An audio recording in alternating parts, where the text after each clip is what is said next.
والله بعد 3 ساعات نزول أمطار. الحمد لله ما شاء الله، أمطار بنعمة، اللهم صبي الناس يعني. الحين كل مية، كثير مية.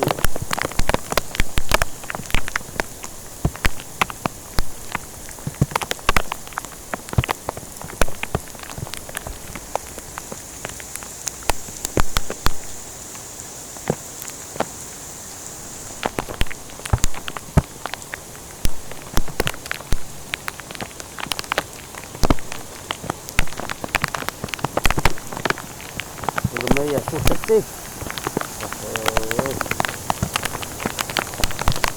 والله 4 ساعات ما وقف الحين. يوم جمعة نزول الأمطار 4 ساعات ما وقف.